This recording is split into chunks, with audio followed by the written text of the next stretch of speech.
Hello everyone, welcome to Last Try Academy. இந்த வீடியோல 10th standard மேக்ஸோட example 1.6 தான் பார்க்க போறோம். இது பார்த்தா தான் நெக்ஸ்ட் போற எக்ஸசைஸ்லாம் கொஞ்சம் யூஸ்ஃபுல்லா இருக்கும். ஓகே, இங்க क्वेश्चन என்ன கொடுத்திருக்கான்?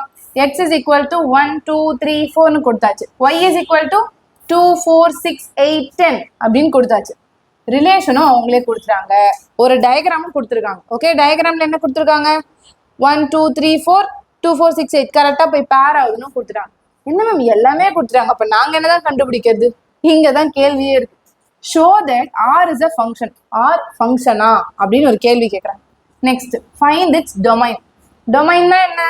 இங்க இருக்கிறதோட அந்த ஃபர்ஸ்ட் இந்த எக்ஸ் தான் வந்து நமக்கு டொமைன். கோடொமைன்னா என்ன? புது கான்செப்ட் படிக்கலாம். Next range. ரேஞ்ச்னா என்ன? இங்க இருக்கிறதோட ஒய் செகண்ட் எலிமெண்ட் தான் ரேஞ்ச்.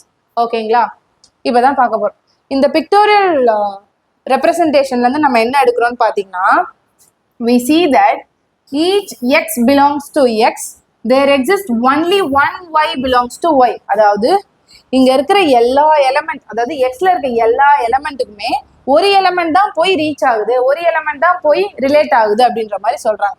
அதனால all elements in x have only one image in y. ஒரே ஒரு இமேஜ் தான் இருக்கு y. அதனால இது நாங்க ஃபங்க்ஷன் சொல்றோம். ஓகே, ஒன் இமேஜ் இருந்தா நம்ம ஃபங்க்ஷன் சொல்லிடலாம் இதை. சரிங்களா, எதுவுமே இங்க கிளம்ஸியா இல்லைல்ல, எல்லாமே கரெக்டா போய் ஒன்னொன்னுக்கு ஒரு ஒரு இமேஜ் வந்து பக்காவா மாட்டிக்கிச்சு. இப்போ டொமைன்னா என்ன? அழகா இங்க இருக்கிறதுல ஃபர்ஸ்ட் எலிமெண்ட் எல்லாம் 1 2 3 4ன்றது டொமைன். நெக்ஸ்ட் ரேஞ்ச் பார்த்துட்டு வந்துடலாம். ரேஞ்ச் ஆஃப் எஃப் என்ன? 2 4 6 8. இதுல என்ன இருக்கோ அதுதான் 2 4 6 8. ஓகே, கோடொமைன்னா என்ன அப்படின்னு பாத்தீங்கன்னா, இந்த ஒய்ல இருக்க எல்லாமே 2 4 6 8 10. ஓகேங்களா, இப்போ மேம் இதை நீங்க ரேஞ்சுன்னா சொல்றீங்க, கோடொமைன்னா சொல்றீங்க, அது எப்படி அப்படின்னு கேட்டீங்கன்னா, இது டொமைனா எல்லாமே எழுதிடுவோமா? இங்க இருக்கிறது கோடொமைன். ஓகே, இங்க என்னதான் நம்பர்ஸ் இருந்தாலுமே இந்த ரிலேஷன்ஸ்ல என்ன ஃப்ரண்ட் லைன்ல வருதோ அதுதான் டொமைன், செகண்ட் லைன்ல வருதோ அதுதான் கோடொமைன்.